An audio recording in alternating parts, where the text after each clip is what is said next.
Hello बच्चों, let's see this question. If cot to the power 3 alpha plus cot to the power 2 alpha plus cot alpha is equal to 1, then there are four options. Cos 2 alpha into tan alpha is equal to minus 1. B is cos 2 alpha into tan alpha is equal to 1. Cos 2 alpha minus tan 2 alpha is equal to 1. And cos 2 alpha minus tan 2 alpha is equal to minus 1. तो चलिए इस question को मैं solve करती हूँ. की concept apply करूँगी इस क्वेश्चन में. तो इस क्वेश्चन को सॉल्व करने के लिए की कंसेप्ट अप्लाई करेंगे. तो दो फॉर्मूला हमने पढ़ा था. cos 2 अल्फा अगर इनको इन tan के टर्म्स में लिखना हो तो 1 minus tan square alpha upon में 1 प्लस में tan स्क्वायर अल्फा. और उस तरीके से अगर tan 2 अल्फा दी हुई हो तो इसमें क्या लिख सकती हूँ मैं, 2 tan अल्फा अपॉन में 1 माइनस tan स्क्वायर अल्फा. तो चलिए इस क्वेश्चन को बस मैं सॉल्व करती हूँ.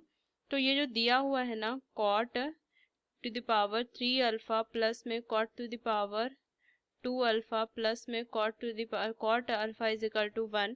तो इसे मैं क्या लिख सकती हूँ, 1 अपॉन में tan to the power 3 alpha plus में 1 upon tan square alpha plus में 1 upon tan alpha is equal to क्या हो जाएगा, 1. तो इसे अगर मैं देखूं तो 1 प्लस में tan अल्फा प्लस में tan square alpha is equal to, इसको इधर लेके जाएंगे तो tan क्यू अल्फा, ये लिख सकती हूँ मैं.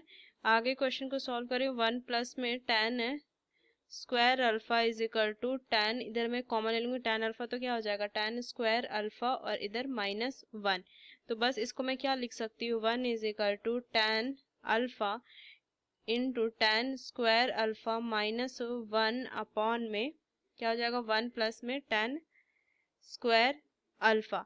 तो अगर मैं गौर से देखूं तो 1 minus tan square alpha upon 1 plus tan square alpha, तो इसमें क्या लिख सकती हूँ, इसे लिख सकती हूँ minus 1 is equal to tan alpha into cos 2 alpha. Formula put कर देंगे तो क्या हो जाएगा, cos 2 alpha into tan alpha is equal to minus 1 आ जाएगा. तो ये अगर मैं ऑप्शन देखूं तो cos 2 alpha into tan alpha is equal to minus 1. तो ये तो ऑप्शन सही होगा. ये अगर सही होगा तो मैं ये लिखूंगी, ये गलत, ये तो होगा नहीं. तो अब इन दोनों के लिए देखते हैं. तो एक अगर मैं वैल्यू लिख लूँ इस तरीके से, एक ऑप्शन को मैं इधर लिखूँ cos, इसको सॉल्व कर देंगे, cos 2 अल्फा माइनस में tan 2 अल्फा.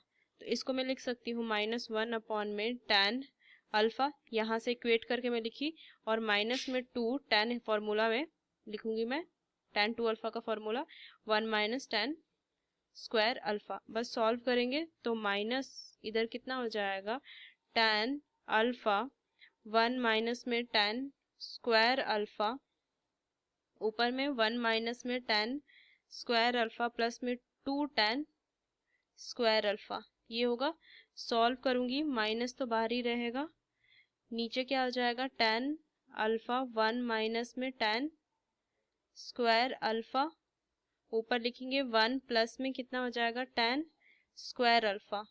फर्दर सॉल्व करूंगी, सो cos 2 अल्फा माइनस में tan 2 alpha is equal to minus 1. और इसे अगर मैं देखूं तो क्या लिख सकती हूँ, फॉर्मूला फिर से लिखेंगे cos 2 अल्फा का, तो माइनस 1 अपॉन में tan alpha cos 2 alpha, minus 1 upon tan alpha क्या था cos 2 alpha. So minus cos 2 alpha minus minus plus हो जाएगा, तो ये प्लस हो जाएगा और ये हो जाएगा cos 2 अल्फा अपॉन में cos 2 अल्फा. इधर वैल्यू कितनी थी, cos 2 अल्फा माइनस में tan 2 अल्फा, इसकी वैल्यू 1 हो जाएगी. सो लिखूंगी cos 2 अल्फा माइनस में tan 2 alpha is equal to 1. तो ये वैल्यू एक वैल्यू ये आ जाएगी. तो अगर मैं ऑप्शन देखूं, एक तो ये आई, एक वो आई, तो मैं क्या लिखूंगी, cos 2 alpha minus tan 2 alpha is equal to कितनी आई वैल्यू 1. तो ये सी ऑप्शन सही होगा. तो ये वैल्यू क्या होगी, गलत होगी, मतलब कि ए और सी जो है ना ये दोनों करेक्ट ऑप्शन. तो यूजिंग दिस की concept we solve this question. Hope you understood well. Best of luck. Thank you.